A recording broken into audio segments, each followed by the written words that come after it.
ہے 20 ہی پڑھیں۔ ایک انہوں نے کہا کہ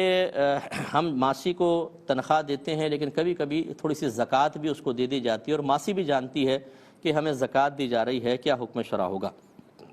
دیکھیں اگر ماسی غریب ہے اور شرعی فقیر ہے، یعنی اس کے پاس وہی 7.5 تولہ سونا نہیں ہے، اتنی چاندی نہیں ہے، اتنی مالیت کا سامان نہیں ہے، اتنا کیش نہیں ہے، یعنی تجارتی سامان نہیں ہے، اتنا کیش نہیں ہے جس کی مالیت 52.5 تولہ چاندی تک پہنچ جائے، تو وہ بیچاری شرعی فقیر ہے، اس کو دے سکتے ہیں۔ لیکن زکوٰۃ کی درست ادائیگی کے لیے شرط یہ ہے کہ اس طرح مال زکوٰۃ کو دینا کہ انسان تمام تر اپنے ذاتی مفادات اس سے جدا کر لے،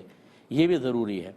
لیکن چنانچہ اب اس کے اندر یہ ہوگا کہ اگر آپ ماسی کو تھوڑا اضافی زکوٰۃ بھی دیتی ہیں تو پھر ایسا تو نہیں ہے کہ کچھ کام بھی زیادہ لینا شروع کر دیا اس سے، اور وہ اس مروت میں کہ چونکہ مجھے تھوڑا زیادہ پیسے دیے ہیں وہ کام کر رہی ہے، تو پھر تو آپ نے اس زکوٰۃ کا بینیفٹ لے لیا، یہ تو گویا کہ اجرت ہی ہے، اس کے بدلے میں کام لے رہی ہیں آپ، تو میں زکوٰۃ کی فرضیت تو ادا ہو جائے گی لیکن آخرت میں یہ پیسہ مقبول نہیں ہوگا۔ اور یہ بہت مشکل ہے کہ آپ اضافی پیسہ بطور زکوٰۃ دیں اور پھر اس پر مطلب تھوڑا سے کام زیادہ نہ مسلط کر دیں، یا اس بات کی توقع کہ چونکہ ہم نے تمہیں زیادہ دیا ہے تمہیں زیادہ ہماری اطاعت کرنی چاہیے، زیادہ خیال کرنا چاہیے، یعنی کچھ نہ کچھ آدمی بدلہ لینے کا ذہن بن جاتا ہے، شیطان اس طرح کام کروا لیتا ہے کہ آدمی کا ثواب ضائع ہو جائے۔ تو اگر کوئی ایسا سیلف کنٹرول رکھتا ہے، اسے اپنے باطن پر اتنا غلبہ حاصل ہے کہ اگر ہم زکوٰۃ دیں اس کے بعد بھی پھر ہم کنٹرول میں رہیں گے اور اتنا ہی اس سے کام لیں گے جتنا تنخواہ دے رہے ہیں، تو پھر تو کوئی حرج نہیں، بالکل دے سکتے ہیں۔